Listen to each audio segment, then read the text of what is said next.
యవ్వనంలోనే తన 100 ఏళ్ల జీవితాన్ని బ్రిటిష్ వారి కర్కశ ఉరికంబాలకు త్యాగాలను సమర్పించి భారతమాత విముక్తి కోసం, భారతదేశ పుణ్యభూమి విముక్తి కోసం తమ ప్రాణాలను పణంగా పెట్టినటువంటి ఒక ముగ్గురు స్వాతంత్ర అమరవీరులను స్మరించుకోవడం మన యొక్క కనీస బాధ్యత. ఎందుకంటే ఈరోజు నేడు వారిని మార్చి 23వ తారీఖు వారిని బ్రిటిష్ వారు కొందరు భారతదేశంలో ఉన్నటువంటి కుట్రదారుల యొక్క కుట్రల చేత ఆ కుట్రలను ఎదుర్కోలేక ఆ కుట్రలకు బలైపోయిన వారిలో రాజ్గురు, సుఖదేవ్, భగత్ సింగ్ ఈ ముగ్గురు యవ్వనంలో తమ యొక్క స్వాతంత్ర పోరాటంలో ప్రాణాలను అర్పించడం జరిగింది.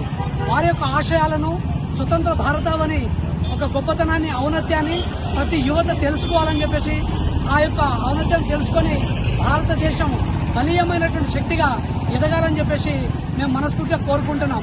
ఈరోజు మన షహీద్ దివస్ అంటే భగత్ సింగ్, రాజ్గురు, సుఖదేవులను బ్రిటిష్ వారు ఉరిదీసిన రోజు కాబట్టి ఈరోజు వారి యొక్క అమరత్వాన్ని మనం స్మరించుకుంటూ ఈరోజు షహీద్ దివస్గా జరుపుకుంటున్నాం.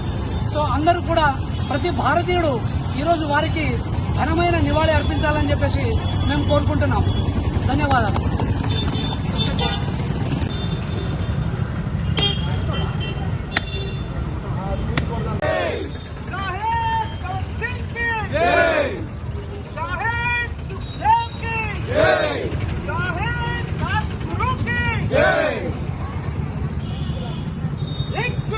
जिंदाबाद, इंकलाब जिंदाबाद, इंकलाब जिंदाबाद, इंकलाब जिंदाबाद, भारत माता की जय।